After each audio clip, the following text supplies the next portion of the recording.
मध्य प्रदेश की राजधानी भोपाल से बीके हिंदुस्तानी यूट्यूबर, नेशनल मीडिया फाउंडेशन नई दिल्ली, समूह पत्रकारिता परिषद नई दिल्ली आज नर्मदापुरम जिले की सिवनी मालवा तहसील पहुंची। सिवनी मालवा से मां नर्मदा के दक्षिण तट पर रेत घाट, जो कि किसी कंपनी को दिया गया है ठेके पर, आज उनके प्रतिनिधि इस घाट पर रेत का जमावड़ा कहाँ पर है, रेत किस क्वालिटी की है और रेत का रास्ता कहाँ से रहेगा, उसकी जानकारी लेने के लिए पहुँचे हैं। मैं वरिष्ठ पत्रकार बीके हिंदुस्तानी मां नर्मदा के दक्षिण तट से बाबरी घाट से यह जानकारी प्रेषित कर रहा हूँ।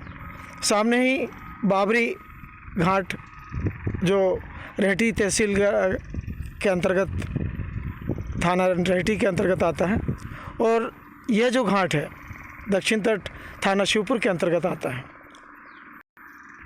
उस घाट में बहुत दिनों से कंपनी अपने तरीके से काम कर रही है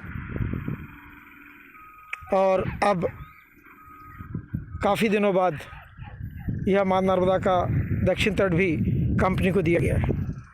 अब कौन सी कंपनी किस ढंग से काम करेगी, उसका काम करने का क्या तरीका रहेगा, ये समय बताएगा, परिस्थितियां बताएगी।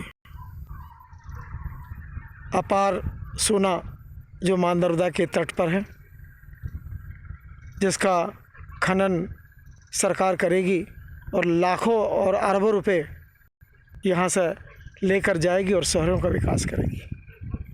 गांव का नहीं, शहरों का विकास करेगी और गांव अपने खून पसीने से फिर अपने आशियानों को बनाएंगे।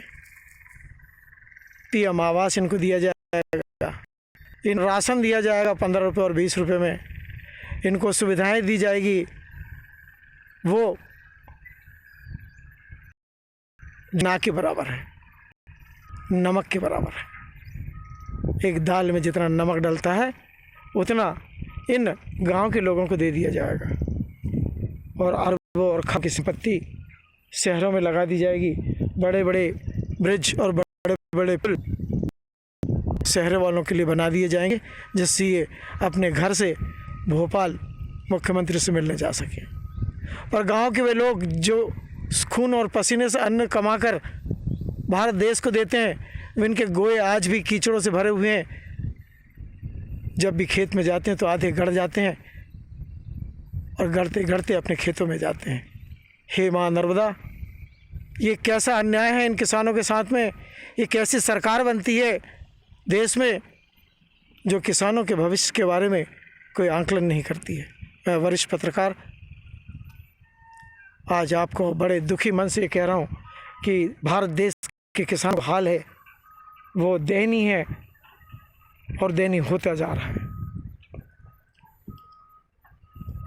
शहरों में गौ माता को बांधने की जगह नहीं है, कुत्ते घूम रहे हैं, गलियों में कुत्ते हग रहे हैं, बिस्तरों में कुत्ते सो रहे हैं। और ये हाल है कि गौशालाएँ कई बन गई प्रदेश में, पर गौ माताएँ एक भी नहीं, ताले लगे हुए उसमें। ये कौन सी नीतियाँ हैं? गौ माता की जय इतने जम से बोला जाता है कि दिल्ली तक आवाज़ जाती है, और गौशालाओं में जाके देखो तो ताले लगे हुए, अरबों और खरबों रुपए की बिल्डिंगें वहाँ पर बनी हुई है। क्या होगा मध्य प्रदेश का, क्या होगा मध्य प्रदेश की सरकार का? ये सोच का विषय और आंकलन का विषय है। मैं वरिष्ठ पत्रकार बीके हिंदुस्तानी, भोपाल जाने का समय होने के कारण मैं अब अगली कार्रवाई आपको दिखाऊंगा। जय हिंद, जय भारत।